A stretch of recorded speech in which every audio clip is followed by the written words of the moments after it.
everybody. This is Dianne. Hello, and welcome to Biters. And this is Marnell. What are we doing? It's Sunday night. We should be watching The Walking Dead. I know, and I just found out I can get it on Amazon and get it on time, and I told Marnell I'm ready to hang up and watch Walking Dead. So you know what you'll be doing after you hang up. But first, we have to podcast the final episode of Dead Set. So it's Dead Set, episode 5. According to Wikipedia, it was called A Way Out. So, I'm going to let you rate it first, because I already gave you my tell. I'm devastated that you didn't like it. I gave it a 4.8 Magic Mole Machines. You are going to be devastated. I am. I give it 2.78 D-rooms out of 5. Oh, no. I just was really disappointed. I thought it had so much promise, and there were a lot of things that I didn't like that we will go into. All right. We'll get there. I'm sorry, Steve. I'm sorry. I'm sorry, Diana. I have failed all three of you. I'm just a part-time horror fan. I guess that's all I can say, man. And I just love an unhappy ending. And I do think that's part of it. I really do. Yeah, I love the whole, like, Black Mirror, just anything that ends with, like, people being miserable. We're dead. You are so funny. Maybe my thing is that I've just had enough misery. I'm good on the misery quotient for a while. If I really want to be miserable, all I have to do is listen to Pod Save America or... but that's real misery. I'm talking about Jerry Springer misery. Honey, we lived Jerry Springer misery. Yes, we did. I don't know if I've ever said this on the podcast before. I'm going to say it now. I'm sure I've said it to you. Hopefully this is not shocking to you. I always assumed that you and I would be reunited on an episode of Jerry Springer. Like, all those years that I didn't have any contact with the family, I thought that was how we were going to be reunited. Did you really think it was going to be Jerry Springer? I was pretty sure. Okay. I mean, I didn't think we were classy enough for Oprah, because by then she'd moved on to her book club. Oh, no, not Oprah. I'm thinking Donahue, Sally Jesse. Yeah, but they were, like, long gone. Maury in the early years. Yeah, they were, like, long gone by then. Okay. So, yeah, I was pretty sure it was going to be Jerry Springer. I mean, even Geraldo liked at that point to pretend that he was a serious journalist. Well, we could have done an episode of something on A&E. Oh, there you go. Or TLC. Yeah. Terrible Life Choices. They do like hoarders and intervention and stuff like that. I'm laughing at the idea of us being on an episode of Hoarders together. After all of the fingering weight yarn, and that sounds really vulgar, but it's not. It's just like lace weight or sock weight. After all of the fingering weight yarn I found this weekend, I was like, yeah, I belong on an episode of Hoarders. Well, so you, me, and Lilith can run away to Canada or the Philippines, wherever. Where did the Philippines thing come up? I have no idea. Lilith started it. Oh, we okay. We can hoard dogs.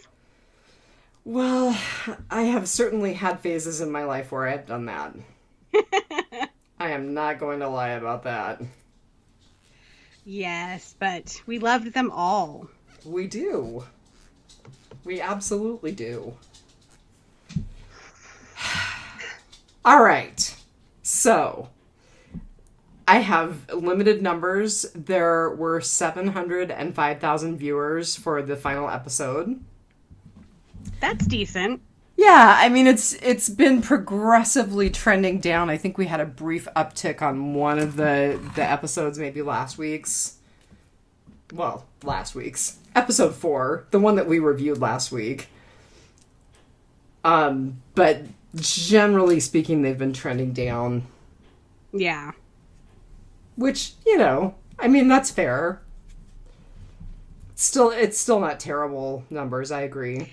Well, and to be fair, I don't know how big Halloween is over in the UK, but this episode was aired on October 31st. So, you know, a lot of people were probably out doing other stuff, and they DVR'd it.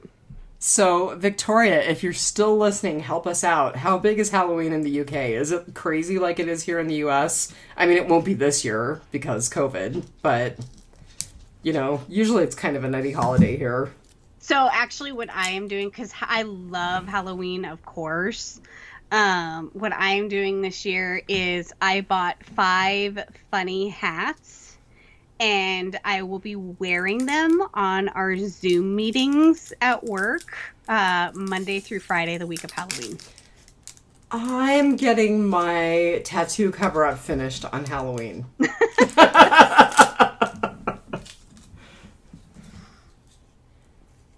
That sounds fun. Yeah, I mean, I'm glad it will be done. I like what I'm doing my cover-up with. It'll be good. All right, so the title is A Way Out, which is what Kelly is talking about and what she's searching for. Mm-hmm. I don't really have anything spectacular to say about the title other than that nobody found one. No, they didn't, unfortunately. You know, and as disappointed as I was in the finale of this series, I do still think that we owe our thanks to Charlie Brooker and Jan Demange for offering some fun and offering a different take on both the zombie and the reality TV genre. Right. You know, it was a pretty good mixture at the time. I still think it would be. Because I think this was right at the height of when like reality shows were kind of coming into their own. I don't know how long the Kardashians have been on, but like we started to get more and more reality shows like late 2000s, early 2000 teens. I think that it's kind of maybe dropped off, except for now with COVID, we're all doing Zoom reality shows. We all kind of are living in our own reality shows. Yeah. I mean, at least SNL came back to the studio this weekend. Oh my God. Did you see the clip I posted? I probably have seen the clip you posted, but I didn't see which one you posted. I posted a clip of the debate. Yep. Oh my God. It was hilarious. If you don't have a sense of humor about either participant in the presidential debate, don't watch it. If you have a healthy sense of humor and can laugh at both sides, then, you know, watch it. It's funny. Or an unhealthy sense of humor that can laugh at both sides. Right. Pretty much that's what I have. Because, yeah, that's us. Okay. So our featured cast.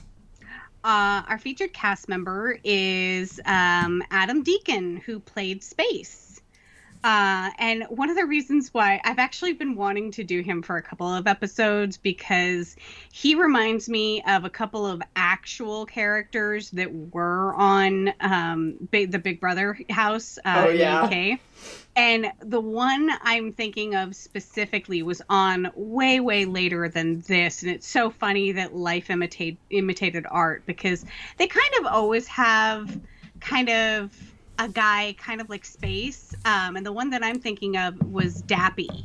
I can't remember. I think he was CBB UK. I think he was the Celebrity Big Brother, because he was kind of a... I can't remember, former boy band or rapper or something like that, but totally the same feel as Space. And I loved him, and I loved Space. I don't think Space got nearly enough screen time as he should have. I would agree. I really liked him, and I'm going to stop you because this is totally rotting potpourri, but I'm going to say it now anyway. There was definitely some misplaced romance vibes between him and Kelly, and there was like some weird triangulation between him, Kelly, and Rick. You know, he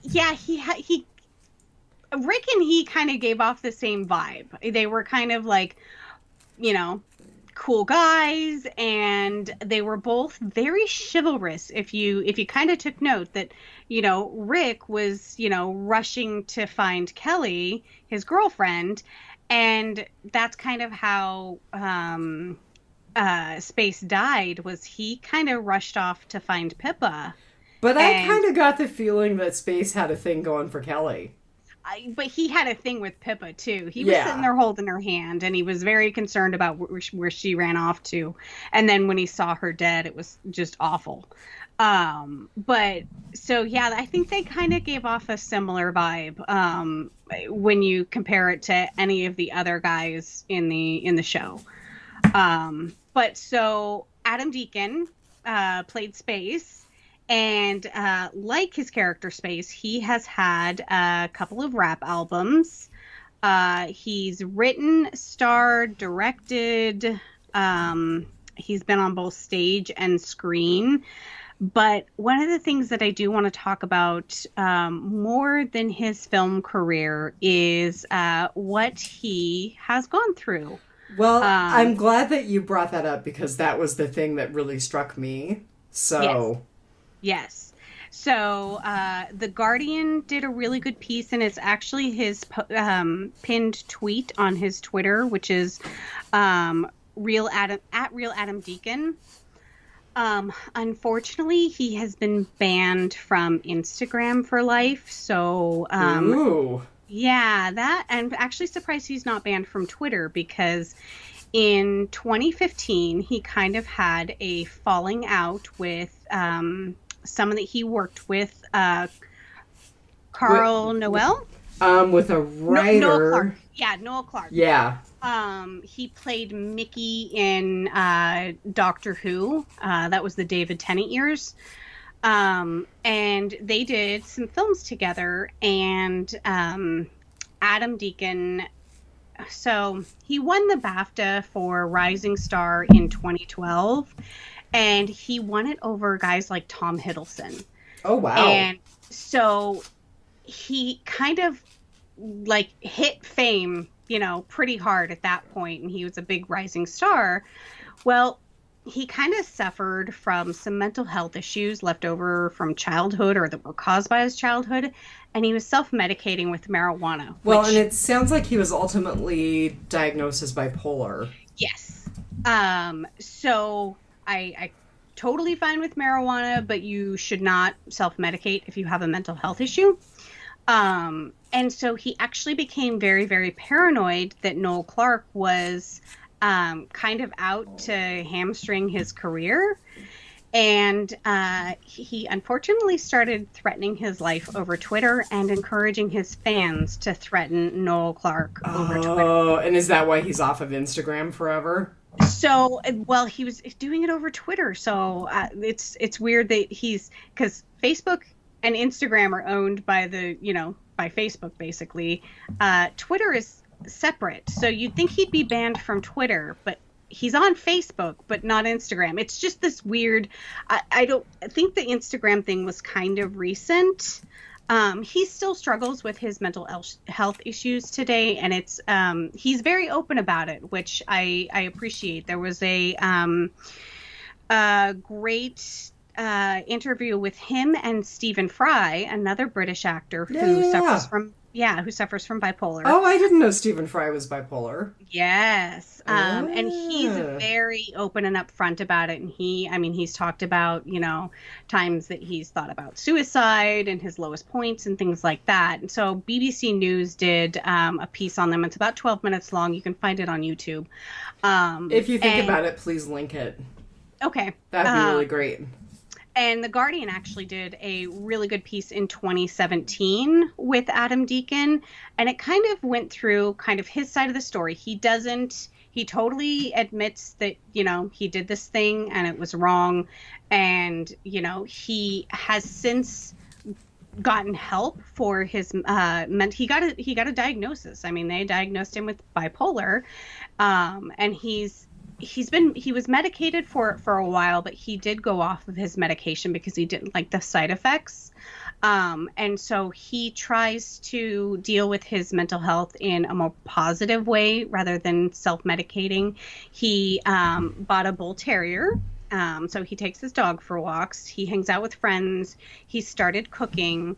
And he also is very good friends with Stephen Fry. And he's a big advocate of the NHS trying to deal with mental health a lot better than they did, because in 2015, when he kind of went through this breakdown and he had the charges against him for basically like threatening someone without violence. Like he just like, yeah, they called it harassment without violence. Yes. So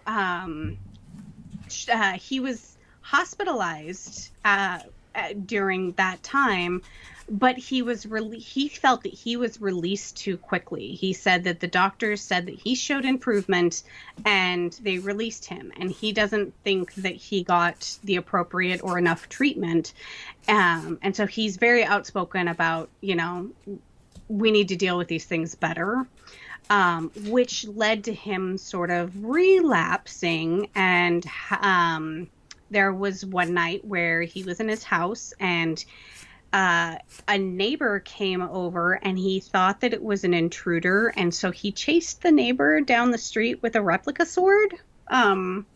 So he was charged in that, but he was ultimately found basically kind of not guilty due to mental health issues. I won't say insanity, but it was basically like, you know, they knew that this was a mental health issue, and the circumstances surrounding, you know, what had happened, he claimed it, you know, he thought it was an intruder. Well, when the jury let him off, he thanked them for, you know, understanding that this was more of a mental health issue rather than, you know, him trying to be violent. So he has since gone on and, you know, kind of changed his life, and he kind of got a second chance because around 2016 his career started picking up again, and he has definitely had steady work since then. So that's really amazing to see. Right now he's got a movie out with Megan Fox called Rogue. Oh, cool. You can get it on video on demand, and he has 4 things either completed or in post-production or filming. So he's not really hurting for work. So I'm really, really happy to see that. There is a new article that is posted on, and my computer just stopped working. Sky News. And it's recent as of August this year.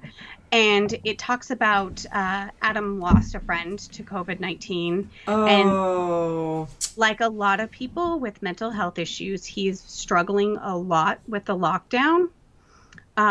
So he's still being very open, and he's kind of active with his mental health struggle, and he's very open and upfront about it. So I think that's amazing for a young man from his situation. He came from a very broken home. He never knew his father, and the only thing he was ever told about his father by his mother was he was a terrible man.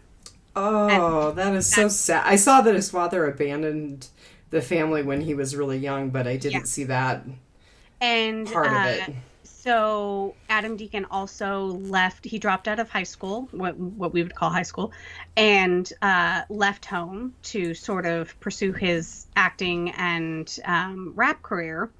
And, you know, luckily that kind of worked out for him. But he actually went a very, very long time not speaking to his mother. They have a relationship now. But for a very, very long time, he blamed her for a lot of the things that happened in his childhood. And he said that he understands now that she was going through a lot also and had her own mental health struggles. And so they've kind of come together over that. And he also came from, and I don't claim to know anything about Hackney, but apparently he came from kind of a rough area. And the reason why he plays the characters that he does so well, he kind of plays these, rough characters so well, is because that's kind of what he lived. And so he said it was kind of a choice between either playing the rough guys or being the rough guys. And he was luckily able to kind of lift himself out of that situation. And, even after having a brush with the law, he's been able to rebuild his career and everything through getting help for his mental health and just sort of coming to terms with having, the childhood that he did. So I think he's a super interesting guy. Well, I know that you always like to look for a charity associated with the actors that we feature. And he actually has been involved with a group called Mind. Mm-hmm. And their website is www.mind.org.uk, and they are basically like mental health advocates for people in the UK. I looked at their website. It was really cool, actually. They have all sorts of stuff to hook people up with resources, including now in the age of COVID, online resources. I was pretty impressed, and places where people can donate. So, if you have some extra change and feel moved to donate to a cause, this is a worthy one. Definitely. Yeah, I had seen that. I'm glad that you brought that up. I had seen it, but I hadn't brought it up on my screen. I love their logo. I had left it open, I thought, and then I closed everything. So yeah, so here we are. Their logo is like this big scribble, and then it kind of flows into the cursive word mind, and it's sort of like untangling, the mental health issues in your mind. Oh, I like that. Very cool. Yeah. Very. So yeah, I didn't say a lot about the movies that he has starred in, because I kind of think that's the least interesting thing about him. I will say I was shocked. He had like 64 acting credits. Mm-hmm. And one of them, I was like, yes, I actually recognize one other than Dead Set. He had a small part in Being Human, the UK series, mm-hmm. which I really loved, like the first 2 seasons of that. So, I think his big break, and it kind of cracks me up, was the Ali G into House. Right. I never actually watched the movie, but all I remember of Ali G in the late 90s, early 2000s was he was in that Madonna video. I remembered that it was like a big HBO thing. Yeah, he was too obnoxious. Yeah, it wasn't my thing either, though. But it was Sacha Baron Cohen, right? Yes, That's what I thought, yeah. Totally did not go down that rabbit hole tonight. No, but I did not either. So yeah, that's really what I've got on Adam Deacon. Well, I liked the character. I agree. I think they could have given him more screen time and that would have been fine. I definitely thought there was some interesting energy between him and Kelly. So exploring that would have been fine too. Yeah, and it's funny, I kind of felt that way about Rick and Alex too. So it would have been interesting if they could have kept Rick and Kelly separate and explored, like who they were outside of their relationship to each other. Yep. Well, I told you that I didn't have a ton of stuff for Whisperer's Corner because when I opened up Walking Dead news today, of course it was all our review of Season 10, Episode 16. What happens in the world beyond and why we think you should binge it or not. So I was like, I don't think I'm going to find any news. But there actually was a little bit of news that was like non-spoilery news, so I was able to look at a few things without getting completely ruined on 2 things that I haven't had a chance to watch yet. That's exactly why I have not looked at any news. I did not want to be spoiled. Well, and I mean, I was able to pretty easily see, okay, this is something that's potentially spoilery, I'm not going to click on it, or, okay, this is really unrelated to either of these premieres tonight, so I can click on this and I'm going to be pretty safe. So that's what I did. I mean, I figured there'll be plenty of time to look at news when we come back and podcast those 2. And did we decide that we're doing them separately, or are we doing them together? I think that we are doing them separately to start out. So next week, or well, this week, we will have, will be this week? World Beyond premiered tonight, didn't it? Yes, it did. So we'll have two additional. Oh my God, it's going to be a glut of biters on the market this week. Right? Yeah. So that's why I don't feel bad about not having any news right now, is because we're going to have a lot later. Right. So, but there is a little bit of news. So I will just launch right into it. I found Scott Gimple's explanation of why we've had such a delay in the Rick movies. Interesting. Oh no, you're gonna love it. Movies take longer than TV.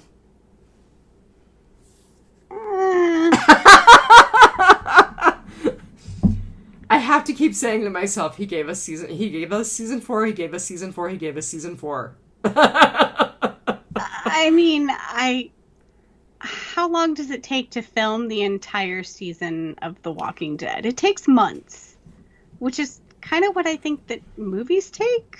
Movies take longer than TV. Take it from Gimple. Okay. Well, he could have just said COVID. Like, so I mean, that was excuse for everything. That COVID. was part of the excuse, but even more than COVID, it was movies take longer than TV. So there we are. I did find a little more information about the 6 episodes that we're supposed to get before season 11, and that this was actually worthwhile information. They are meant to be a bridge between seasons 10 and 11, so they should further the story somehow, and should transition us between the 2 seasons. I think maybe it was Thomas O'Mara, someone was saying they thought it was going to be, like, heavily Maggie-centric. I don't know. I could be wrong. I could be totally attributing it to Thomas, and he didn't say that, so... I think that I said it because there was I was like, Good Morning America. It wasn't Good Morning America, but it was like one of those shows where they did an interview... With Lauren Cohan? With Lauren Cohan, and that's what she was saying, is the 6 episodes are Maggie-centric. She's in all 6 episodes. That doesn't mean they're Maggie-centric, it just means she's in them. Okay. Anyway, and that was actually from an LA Times interview where they talked to both Angela Kang and Scott Gimple. I also found out in that LA Times interview that Tales of the Walking Dead, which is the anthology series that the 4 of us were super excited about when we talked with Dianne and Steve, that one actually has not been greenlit yet. Ugh. Really? That was my reaction. I'm excited for. I know, that was completely my reaction. I was like, Daryl and Carol, okay. What? The anthology series isn't greenlit? Okay, but I can see, I don't really like the name Tales from the Walking Dead, because that's like Tales from the Crypt. Well, and it may actually be a Nicotero nod to Tales from the Crypt. Okay. You know, I mean, don't get me wrong, I loved Tales from the Crypt, because it never had a happy ending. Well, you know, and Nicotero is very big about, like, nodding to his roots, so right. I could totally see where that could be a relationship. But, yeah. Okay, but if he does that, he has to somehow fit the Crypt Keeper into every single episode. That would be awesome. It just has to have, like, a body that looks like the Crypt Keeper, just, like, in the background somewhere. That would be awesome. Just saying. Call me. I got ideas. If he calls you, you're getting him for biters. Duh. let's see. Speaking of Nicotero, there was actually an interview with him at Wired, which is a UK website. I didn't know this, but he actually studied biology and had studied to become a doctor. Yeah, and the reason that they talked about it was the article was specifically about like how the science of decay with the zombies and how they were really looking at in season 11 trying to focus on realistic decay, and I'm like, well, we haven't really focused on realistic decay since like season 2, but okay. And it's something that I've complained about for a very long time, because those walkers have been out in the open weather like for a decade now. Well, there shouldn't be giant hordes of them. Right. So it was interesting because he talked about having studied anatomy quite extensively. And he basically said in the article that he would never have any walkers that were like just skeletons. So, not like Evil Dead? Evil Dead.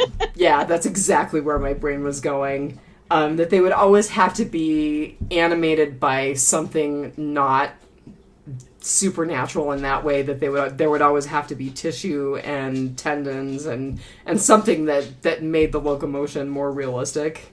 So they don't have to be juicy, but they can be bony. Bingo. But anyway, I thought it was an interesting article. It was kind of a fun read. I always am interested in Greg Nicotero's take on things, so I was good with it. Yeah. There was an article on comicbook.com, and as soon as I saw it, I was like, ah, Marnell! Uh-oh. Gimple has promised that Heath will be in the Walking Dead universe in some way again. Yes! So there is some speculation that maybe he'll get some stuff in the anthology series, or that maybe World Beyond is going to finally give us an explanation about him, but Gimple has promised that there will be more Heath. Awesome. I know, I totally thought of you. Ugh. And then the only other thing that I had, and I don't know if you ever played this game, did you ever play Magic the Gathering? No. So, for the longest time, Nick and I played Magic the Gathering with our friend Tom and his wife Karen, his first wife, and we had a pretty good collection of the original issue and ended up selling them for a pretty decent price. Anyway, Magic the Gathering, the Secret Lair release is actually going to feature Walking Dead characters. And so far, they have a Rick card, a Negan card, a Michonne card, and a Glenn card. That's a really weird crossover, I feel. Apparently, there have been other really weird crossovers, and I didn't write down what they were, but when I read the article, I was like, huh. I would have never thought about that universe crossing over with Magic the Gathering. Yeah, no. No, I mean, it was like Rainbow Bright kind of stuff, and I was like, what? I mean, I don't think it was Rainbow Bright, but it was kind of the same sort of thing. I was like, really? Oh, God. So, anyway, fun game at the time. Not something I would go back to, Yeah, for me, like, I've been kind of curious about D&D, because my other half plays D&D, or he... Oh my god, you've never played D&D? No. My god. It's one of those things where, like, I feel like it's too late now. No, but, it's not. It's making a big comeback. It is. And so there are, well, I mean, there's people that have been, doing this since the 80s.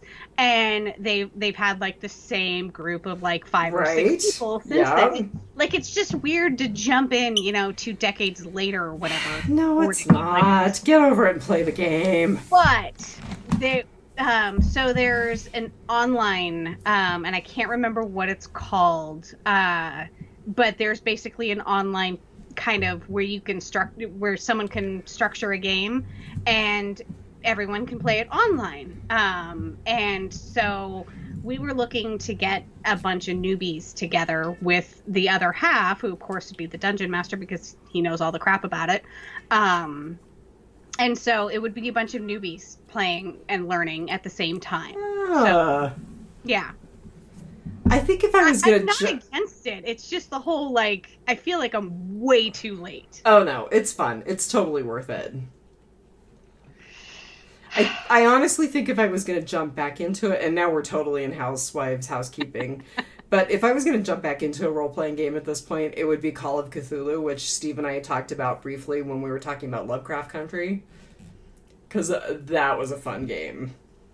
Call of Cthulhu. Is that like Call of Duty with Cthulhu? No, so it's kind of like D&D meets H.P. Lovecraft stories. It's good. Lots of ceremonial magic, lots of creepy monsters. Yeah, it's a lot of fun. Interesting. Yeah. The only thing that I really have for Housewives is and you saw my post from earlier today. I binged The Boys all day long. And I am so glad that I finally gave that series the time and energy that it deserves. Right? So Yes. where are you at in the series? So I just finished the first episode of season 2. Okay. And I have to say, Homelander. Oh my god. Like I said, he is the superhero that this country deserves. Right? You are totally 100% right. Oh, man. So I've actually been binging The Good Place.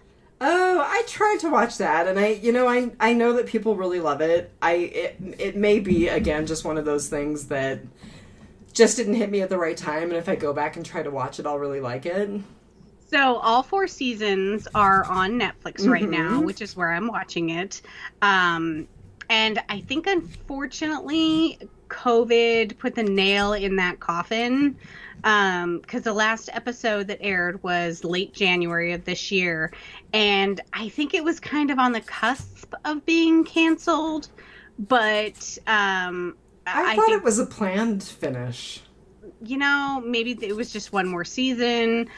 I think I just watched the last episode for season 3, so I'm currently going into season 4 now, and it's, I was like, how are they gonna keep doing the show? I'm not gonna spoil anything, but I am just like, I don't know how they're gonna keep doing this show, and they did a pretty good job of keeping the ball rolling, because it was one of those where it's like, okay, well, now that's over, so what do we do next? And they've kept it going pretty good, but I don't think it can go on forever. So, okay, I'm not dissing on The Walking Dead, because I love The Walking Dead, but here we are looking at season 11, so just saying. That's true. Just saying.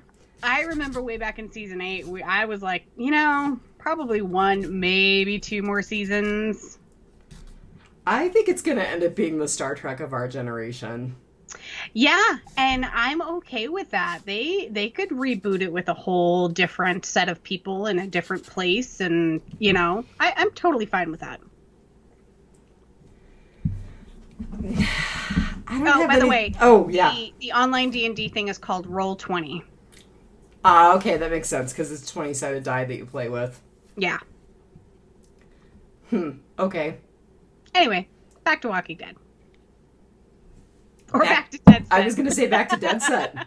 Because I don't have anything else to say in Housewives housekeeping, and I have no news that's not a spoiler for episodes that neither you nor I have seen yet.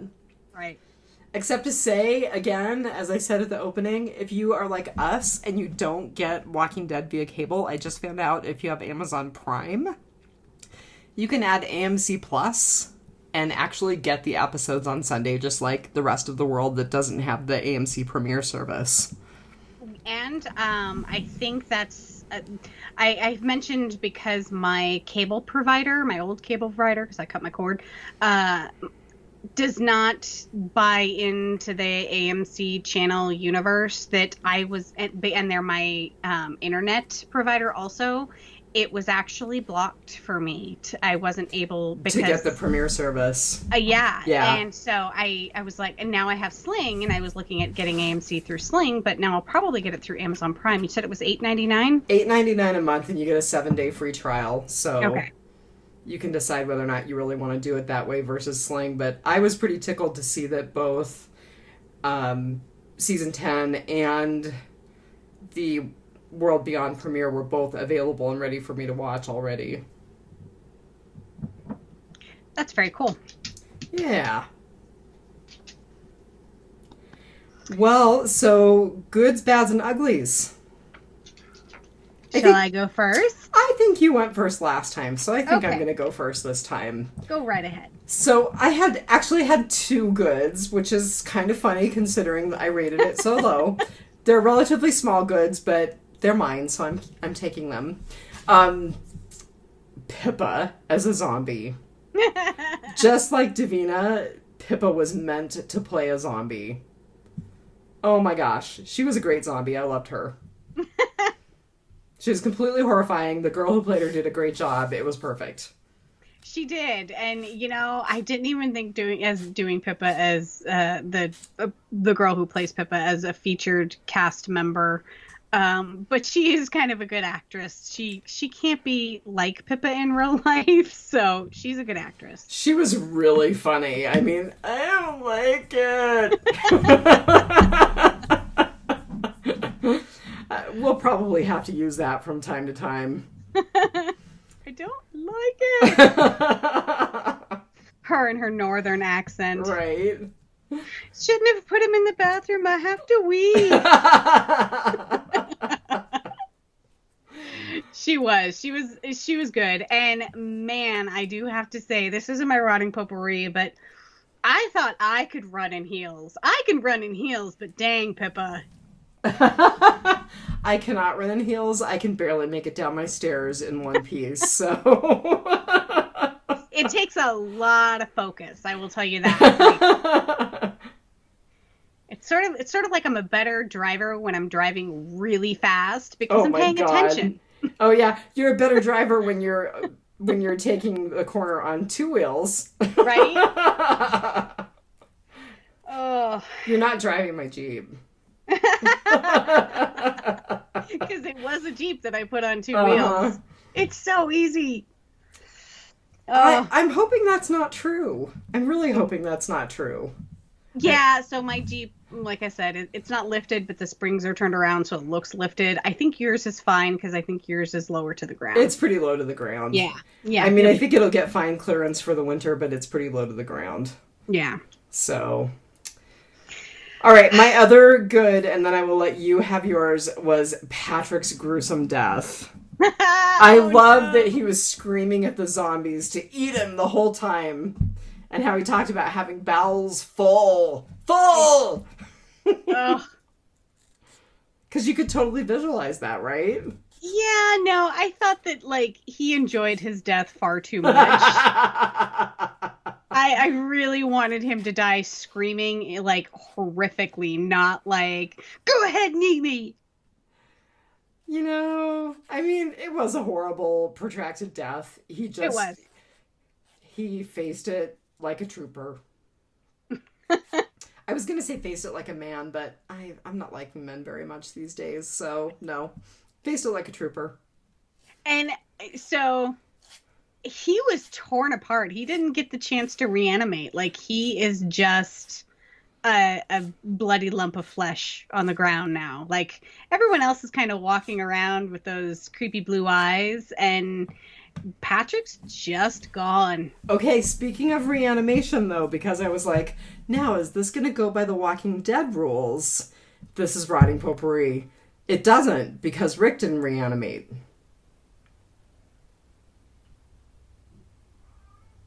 Complete silence. I don't know that he did or didn't. They didn't show him reanimating, and in the end, they were fairly careful to show all of the zombies. Because they showed Veronica and Joplin and Kelly and Space. And of course, we saw Pippa. I want to say maybe one of the end scenes had the zombies basically eating what was left of his body. So he didn't get the chance to reanimate. I'm thinking it's not Walking Dead rules, though. I'm thinking it's not the we're all infected. I'm thinking it's the you get bit and you're infected. Okay. I mean, Other people who've watched Dead Set, weigh in. Let us know. What do you think? Walking Dead rules or no? Are we all You infected? you would think that the zombies would have eaten his body, though. But he, of course, regardless, he didn't get the chance to reanimate. So yeah, you may be right. It may not, if you die some other fashion, then you're dead. You don't reanimate. You have to be bitten by a zombie. That's what I'm thinking. Interesting. Yeah. I did not notice that. Good catch. I don't know that is even remotely accurate, but that's what I'm sticking to. Well, say it with confidence and people will believe you. All right. You're good. Speaking of everybody dying, that was my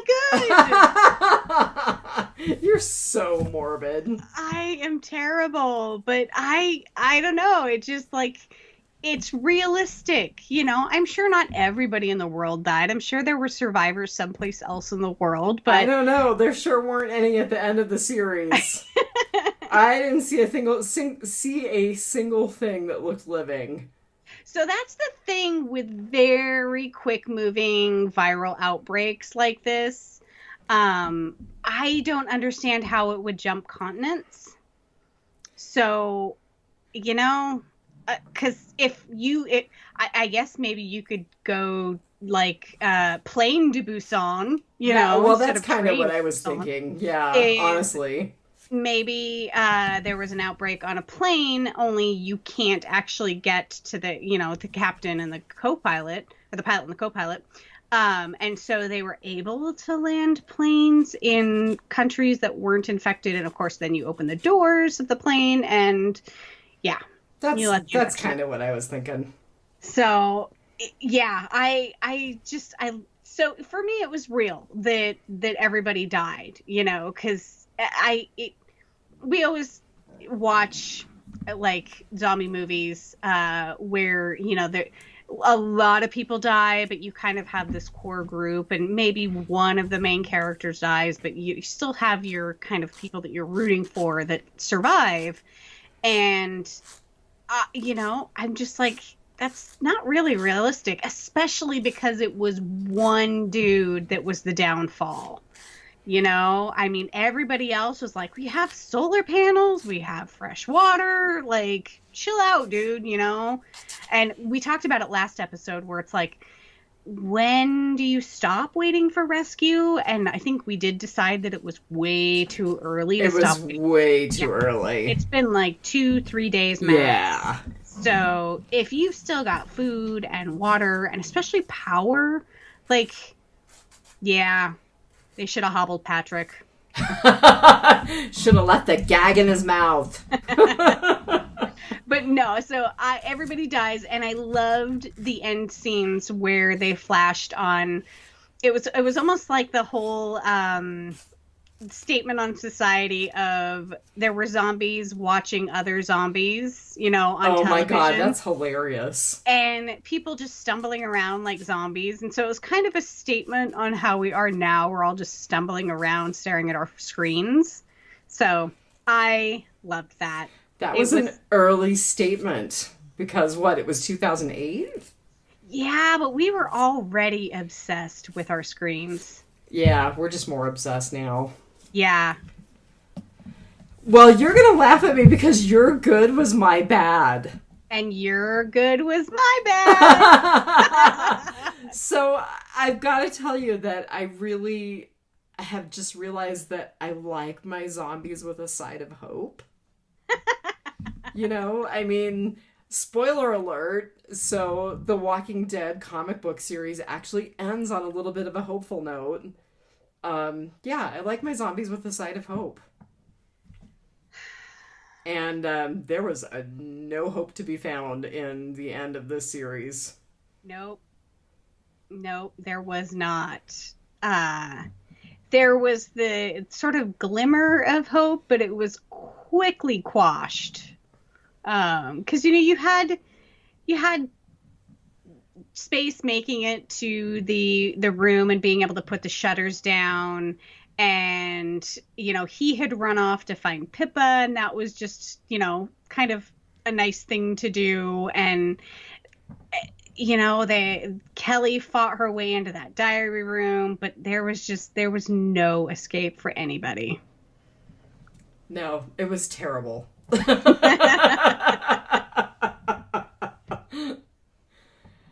Oh, all right. So my bad was Patrick's death. Because he enjoyed it too much? No, because it was so protracted that it became unbelievable. Okay.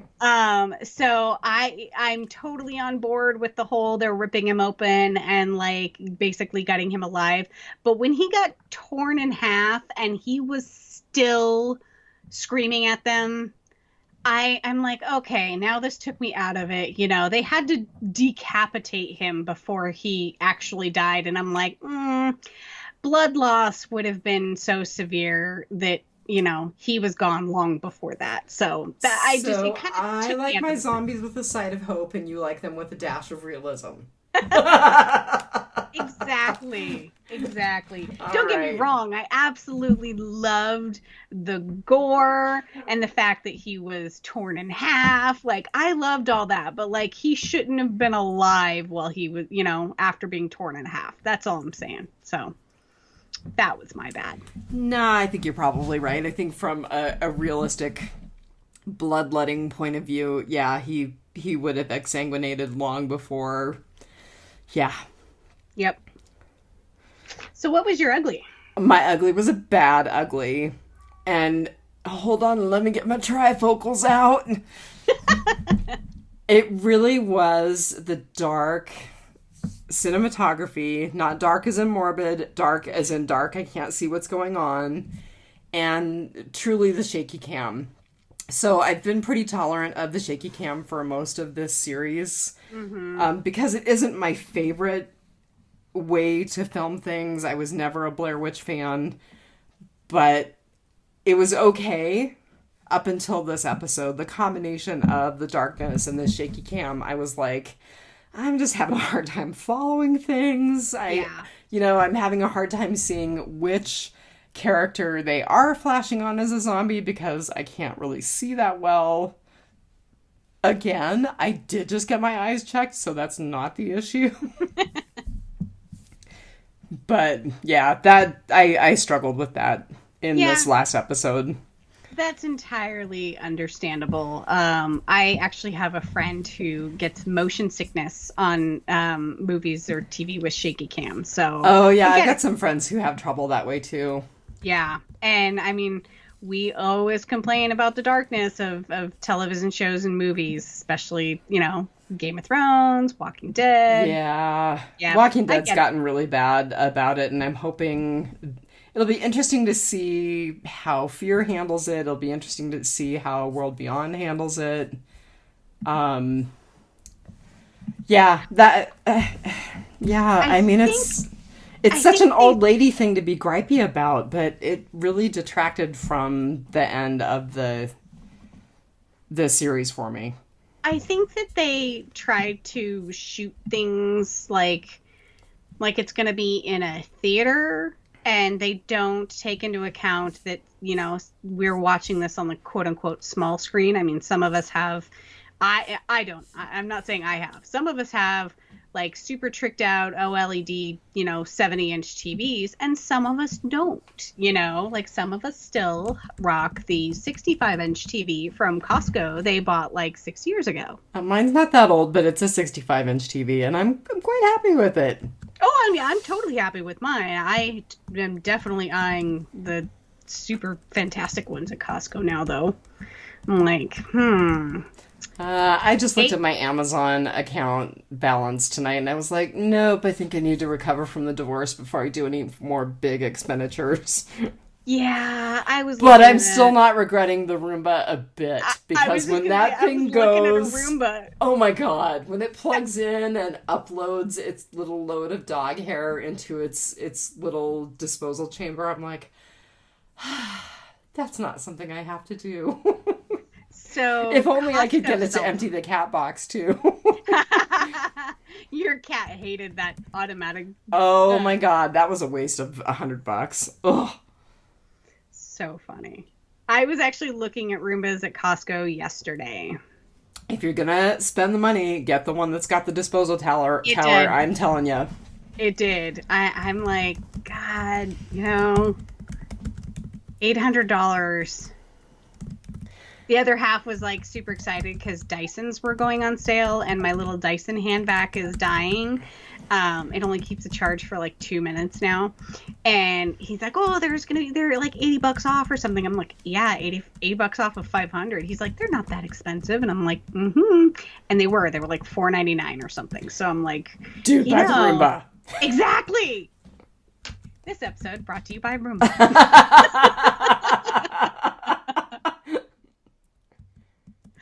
Oh, so my ugly. And we've actually kind of talked about it because he was our featured cast member. I absolutely love that Space ran after Pippa. I mean, he from the very, very beginning, he was disappointed that she was voted out of the house, and he was very concerned about her, all of the time, and they were holding hands this episode. It was very cute. And then, she runs off and he goes after her. And I just thought that was, he was very chivalrous, and, you just don't see that a whole lot. He really, really should have shut the door when he went into the control room, but he was very concerned about Pippa, and I just thought that was sweet. I liked that. It got him killed, but I don't think his survival was, that great of an odds anyway. So I just posted his charity to the Biters page. Oh, good. I will have to post the interview with Stephen Fry. Yeah, I would like that. I'd like to see that. Yeah. I'm updating a description of Biters. So, I think this puts us squarely in Rotting Potpourri. It does put us squarely in Rotting Potpourri. So, my advice is if you ever have to tie up a bad guy, don't do it out of your sight. Like, don't take him to another room to tie him up, because they're just going to get out of their restraints, or they're going to convince your weakest link to let him out of the restraints. Like, God. Just gag him and tie him up, and, put him somewhere where you can still see him. And he is the weakest link. Gollum. Yep. And I thought that Veronica's Gollum imitation was perfect. It was spot on. It was. Oh. She was almost Andy Serkis material. Speaking of Joplin, what the F was he thinking opening that gate? Well, thank you. It was another one of those things where I was like, did I miss something because I can't see? No. Did I miss something because of the shaky cam? What was his motivation? There was like 300 zombies pressing on that gate, and he was going to open it and think that he could outrun them back to that van. Okay, and again, they haven't seen The Walking Dead because you don't let them pile up on the gate. No, especially fast zombies. Like, Walking Dead zombies, like, you can outrun those. But fast zombies, no, you have no chance, Joplin. Honestly, you should have just, like, turned around and ran straight back to the house. Like, I don't... Where were you going? Where? Yeah. What the F was he thinking? By the way, I figured out how to bleep out your curse words from the last episode that we did. Oh, good. I'm slowly, like, pretending to be an editor. My foul mouth was able to enhance your knowledge. So I just want to say something totally not related to Dead Set, but kind of peripherally related to the Walking Dead universe. And this is not really in my Rotting Potpourri. I just happen to be opening this package right now because, I've got ADD. So the woman who did the necklace that I sent you after Bandit died, Anastasia, she has Ravenwood Manor. It's a jewelry shop on Etsy. And it's Raven, Rayven, Wood, all one word, Manor. she does Walking Dead related jewelry, which is how I became aware of her. Thomas O'Mara actually hooked us up. And she sent me just like a thank you gift for something that along with something that I had ordered, and it is a bat necklace that I am going to be wearing for all of October. Oh, very cool. Yes. I really, really liked bats until they became responsible for a global pandemic. You know, don't blame the bats, blame the humans who were eating with them and messing with the food chain. Yeah, that's true. Totally blame the humans. Yeah. All right. I want to say that I was a little bit turned off by the Rick and Kelly reunion. Because it was like really, really kissy-kissy. Like, I thought they were going to do it right there. And I was like, really? Don't we have other things to worry about, you two? Yeah, but like, it kind of reminds me of Speed, where at the end she's like, you know, relationships and intense, moments and blah, blah, blah. Yes, but they were safe by then. What's that? They were safe by then. They were, but that's the thing, is they were celebrating that they were safe. You know, they made it to each other and they were safe, and neither of them was bitten or injured or, you know. Okay, but I was also turned off by Kelly's total chick moment where she was like, but I thought you were coming to rescue me. Oh, yeah. I was like, really? You've been so tough and you've been such a great character for this whole series, and now? Now you're playing the damsel? Mm-mm. Right? You need to channel a little bit of Maleficent, baby, because of that ain't working for me. Yeah, I think her and Veronica kind of switched roles right there at the end. Yeah, Veronica got really cold. I loved it when they were talking about hobbling Patrick, and Marky's like, yeah, we can totally just do this because I saw it in Jack Bauer. And she's like, no, that's not real life. We have to do what the lady did. And she said mystery, and she meant misery. Oh, God. She was talking about smashing his legs. Right. And I'm like, okay, both of them are fictional situations, but dang, girl. Like, that's brutal. Oh. Yeah, she's pretty awful. And I actually grew to appreciate Veronica greatly. Yeah. Yep. So speaking of Patrick, what would you have done with him? I mean, I hate to say it. I think they were right to kill him, or to talk about killing him, because I think he was kind of... A huge liability? A huge liability, a loose cannon, a Shane. Yeah. You know? Because, like, one of my first instincts would have been like, okay, we're going to help him get away. Like, he can go by himself and we'll help him so that he doesn't screw over the rest of us. But then I'm like, no, because then he's still out there and he's a liability, because you know he's going to like, oh, this is effed, and he's going to try and sneak back in, and he's going to leave a door open, and, you know, like, he was just a complete liability to the group. You know, that's actually an incredibly good point in terms of him being a liability if they leave him alive. I didn't even think about that. Yeah, I mean, there was no getting over. And, like, even if they had hobbled him, he convinced Joplin to be his sidekick, you know? Like, there was just no way to keep him as a part of the group, and, you know. Okay, so honestly, that was another thing that I was thinking. Like, I was watching him, like, totally, you know, pull Joplin in and manipulate Joplin, and I thought, did he really think that having just Joplin as his ally was enough? I mean, he would have been better off had he allied himself with the larger group and pitched Joplin over. Yeah. And if he would have just bided his time and wormed his way into the group, I think that he probably could have manipulated everyone to do what he wanted to do eventually. Like, maybe not that day, maybe not tomorrow, but, like, it wouldn't take too long to convince everybody to be like, you know, we need to leave this house.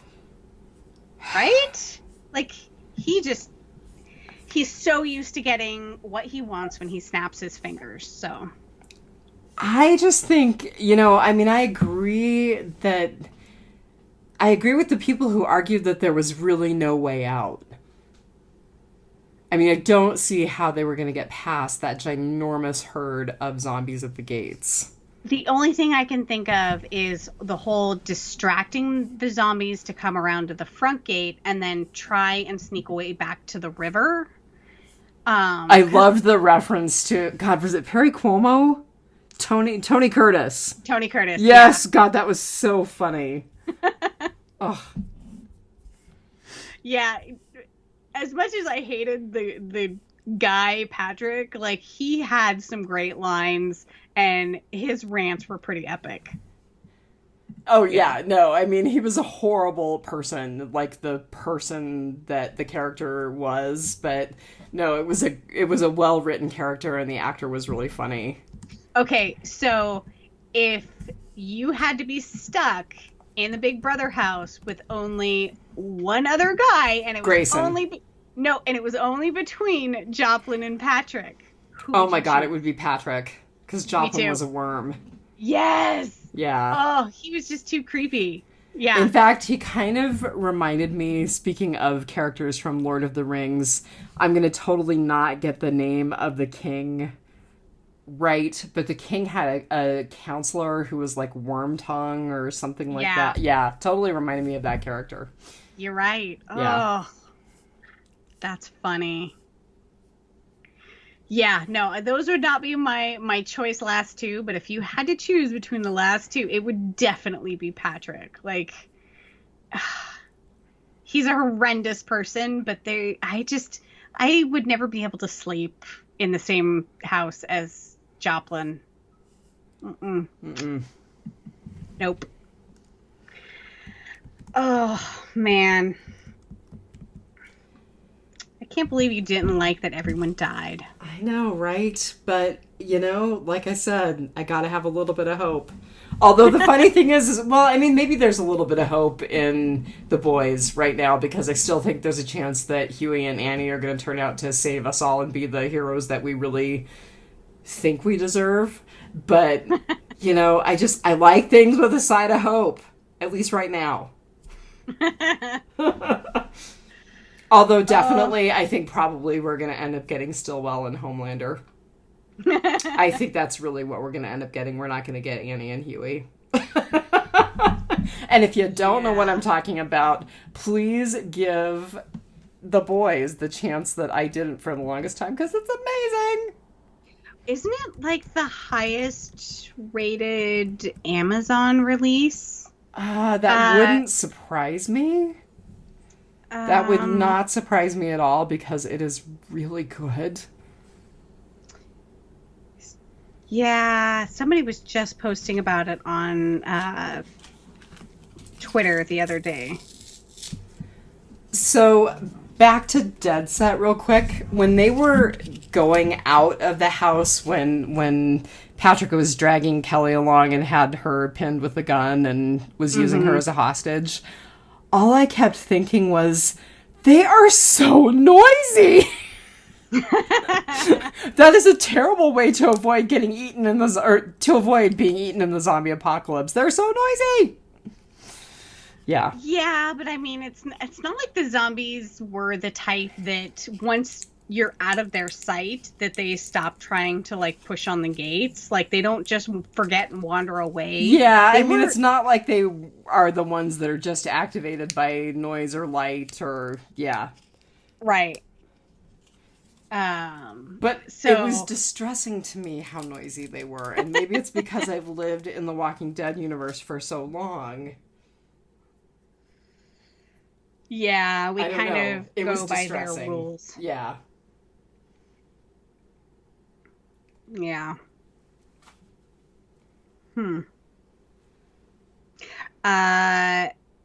So Seth Rogen posted yesterday on Twitter an article on Forbes that The Boys' ratings are so strong, it's challenging some of Netflix top hits. Oh, very good. Yeah. You know, I kind of wonder if that wasn't why Seth Rogen was like, all right, peace out on the whole Preacher thing, because, The Boys is really fun. Bigger fish to fry. Yeah, you know, we still need to finish Preacher. We do. Someday. Someday. Even if we don't finish it as a series, a podcast series, we need to finish it. Wrap it up. Yeah. Yeah. We got a lot of Walking Dead stuff headed towards us, though. Oh my god. Yeah, I'm not quite sure how we're going to digest all of it. No zombie flesh-eating puns intended. I did think, back to Dead Set again, because I'm not quite done with my rotting potpourri, I was horrified that Patrick killed Rick. That was awful. But I mean, it was kind of accidental. I know, but it was still awful. Yeah. So if Rick hadn't have jumped for the gun, how do you think that all would have played out? I don't know. They'd all be dead anyway. There would just be another way that they'd all be dead. Yeah, I agree. It would have gone down slightly differently. I think people would have died in a different order, basically. Right. Oh. I don't think I have anything else. I really don't think that I have much else either. But here we are again. We've talked for over an hour about something that was 24 minutes long. Right? You know, actually, that's one thing. I'm watching The Good Place on Netflix, and they're like 22 minutes long, the episodes. And, like, I don't know. It's nice sometimes. Like, The Big Bang Theory was one of my, like, very short, like... I'm just about ready for bed. Let's, but not completely. Let's watch something. But I didn't want to invest like an hour in something. So I kind of like the whole like 22-minute episode shows. Okay, that is literally why I'm not going to watch either of the Walking Dead shows tonight, because it's late enough now that I'm like, yeah. It's late enough now that I need to go to bed. And, because I'm old. And I'm not going to start watching any episodes of The Boys either, because those are all like an hour long. Yes, they are. Yep. Man. So, I can't believe Walking Dead is back. I know. It feels like it's been such a long slog. It has been a long slog. I mean, time in the time of coronavirus is both like... just excruciatingly long, and it just goes by so fast. Oh my gosh, I cannot remember what I was reading, but I totally cracked up when I read it because someone, and I think it was a political article, but someone made it was an article about the super spreader event that we think precipitated the current spate of infections in Washington, D.C., and someone made a reference about the announcement of Amy Coney Barrett's possibly getting this, her nomination announcement. So someone who was writing about it referenced it as a scene from the before times. I totally thought of you and Steve. I started cracking up the minute I read it. The before times. Yeah, that made the other half crack up on when he was listening for the Aim for the Head crossover episode, the before times. Well, we're not the only ones who are using that terminology. They're even using it in a discussion of our political reality right now. Well, it is. I mean, it's true. We will define that this is a defining thing in history. We will define our lives as before and after this. Just like we did for 9/11, just like we did for wars, all of that. So, is right. Yep. All right. We should probably wrap this up. Do you have anything else? I don't think so. It sounds like we're going to be back tomorrow talking about season 10, episode 16, and then we will be back probably the following night. Talking about The World Beyond. And then I haven't actually confirmed because I'm a diva, but are we going to do Phil's podcast this weekend? You are a diva. Oh my God. I have to watch Ghostbusters before Saturday too. Okay, in my defense, I thought it was podcasting the yet to be released Ghostbusters, and I'm like, I don't have any time to watch it. Dude, you are a total diva. I don't know where I'm gonna watch it. Like, our theaters really aren't open yet. Like, where is it gonna be? But no, we're gonna do the 1984 Ghostbusters. Which, by the way, yes, I do have one more thing since you brought that up. What kind of horrible human being sucker punches Rick Moranis? Right? What kind of horrible human from hell does something like that? Like, we don't see anything for the guy for years because his wife had died and he quit acting to take care of his children. And all of a sudden he kind of pops up on the radar on that Mint Mobile commercial that, what's his name who plays Deadpool? Ryan Reynolds. Yeah.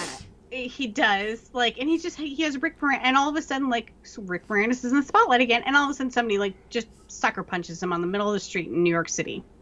I will say, though, Michael Rooker, God love him, Michael Rooker was like, all right, this is one of my best friends. You come find me and you sucker punch me, buddy, because I will let you have it.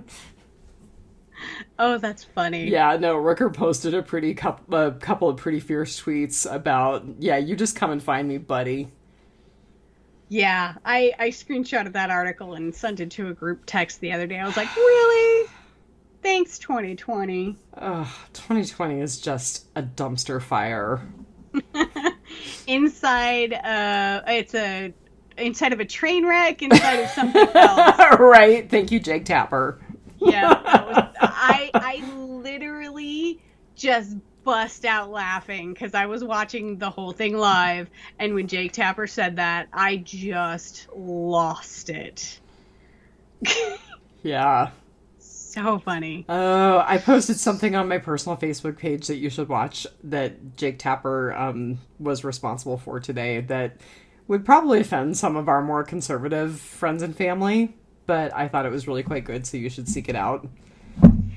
You're always going to offend somebody nowadays. Pretty much. Everything's offensive. Except for me. I'm, like, not offended by pretty much anything.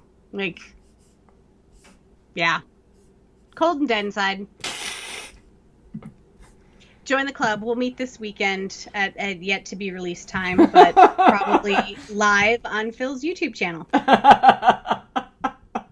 Maybe I'll wear one of my funny hats. I don't know, man. Now we gotta get Steve Baldwin in on the crowd.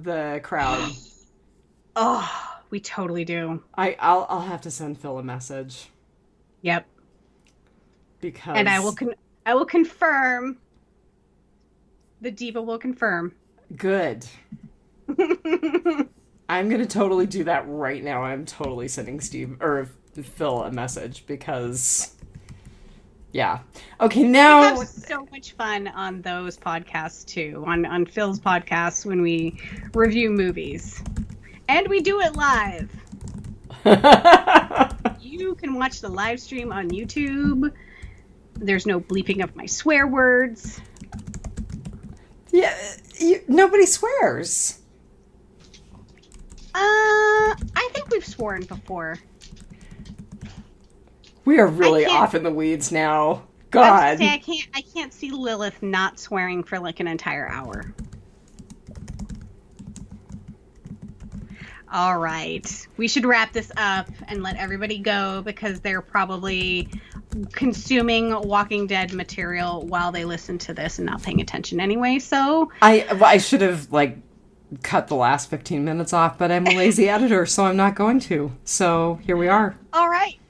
Well, then, until we podcast again, probably tomorrow night, just remember... Take it one dead day at a time. Have a good week, everybody. Have a good day, because we'll be talking to you again tomorrow. Have a good next 24 hours. Bye. Bye.